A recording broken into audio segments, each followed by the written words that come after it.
La semaine dernière, deux grands événements internationaux ont eu lieu. Le G20 à Londres et le sommet de l'OTAN à Strasbourg.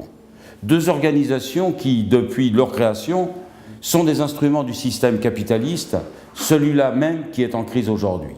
Le G20 regroupe depuis 1999 les 20 pays les plus riches de la planète, les 2/3 du commerce mondial et 90% des produits intérieurs bruts de tous les pays. Ainsi, les pays pauvres, les plus touchés par la crise mondiale, ont été totalement exclus des négociations pour trouver des solutions à cette crise. L'OTAN, quant à elle, est une organisation militaire destinée à soutenir la politique agressive des États-Unis.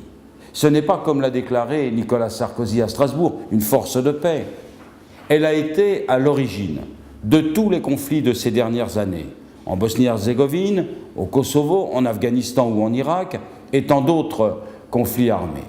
Or, à Strasbourg, l'OTAN a vu son rôle de gendarme du monde renforcé en même temps que l'hégémonie américaine, avec conjointement l'effondrement de toute perspective d'une défense commune européenne. Mais revenons au G20, où aucune mesure efficace n'a été prise pour faire face à la crise.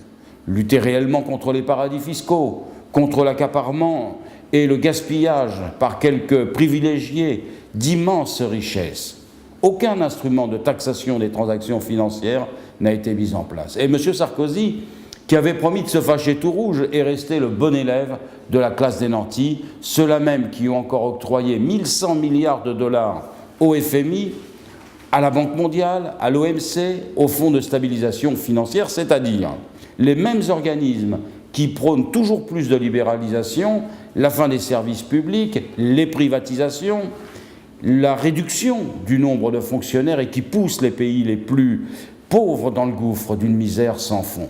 Face à de telles politiques, nous le constatons, la mobilisation grandit en Europe et singulièrement en France, avec toujours plus de colère et de détermination. Ça sera le cas avec la grande manifestation unitaire du 1er mai. Mais n'est-ce pas aussi le moment de s'unir pour créer les conditions d'une véritable alternative politique à gauche dans notre pays ?